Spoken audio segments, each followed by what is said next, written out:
ग्वाले भक्त जो बहुत ही बड़े संत सेवी थे। जो भी भोजन सामग्री अच्छी बनती वह साधुओं के लिए ले जाते। और अब तो एक दिन माता ने अच्छे अच्छे पकवान बनाए और उन पकवानों को लेकर वह भैंस चराने के लिए वन में निकल गए। अब जैसे ही वन में जाते हैं तो वहाँ पर साधुओं के आश्रम देखते हैं और वहाँ आश्रमों में जाकर उन साधुओं को वे पकवान खिलाने लगते हैं। और इधर बाहर भैंसें चर रही थीं।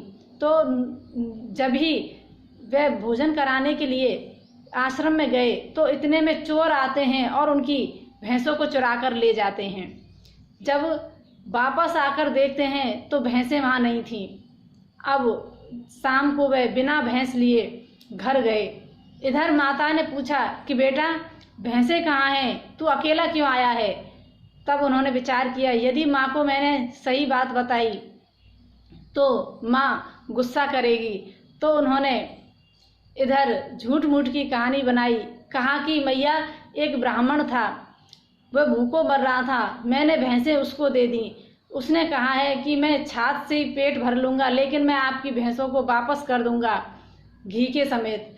तब तो उस माँ ने कुछ नहीं कहा।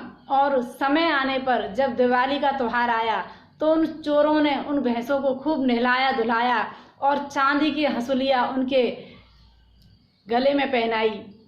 और उनको चोरों को यह आभास हुआ क्योंकि भगवान ने उनको आभास कराया। और जब वह भैंसें एकदम तैयार हो गईं तो वह दौड़ी अपने ग्वाले के पास और उसके ही घर के द्वार पर जाकर के रम्हाने लगीं।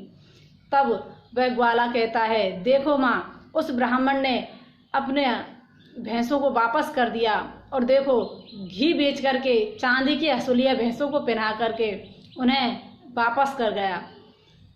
तो भगवान अपने भक्त की बात को रखते हैं, चाहे वह झूठे ही बोल रहा है लेकिन जब हित के लिए बोलते हैं तो भगवान उस वाक्य को रखते हैं। अपने भक्त का मान भगवान ही रखते हैं। इस संसार में कोई ऐसा नहीं है जो बिना स्वार्थ के जीवन जीता हो, लेकिन भगवान ही हैं जो अपने भक्त का निस्वार्थ भाव से सेवा करते हैं।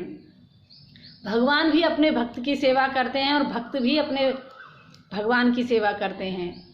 तो यहाँ तक कि भक्त भगवान की सेवा कम करता है लेकिन भगवान तो रात दिन अपने भक्त की चाकरी करते हैं, उनकी सेवा करते हैं, उनकी रखवाल करते हैं।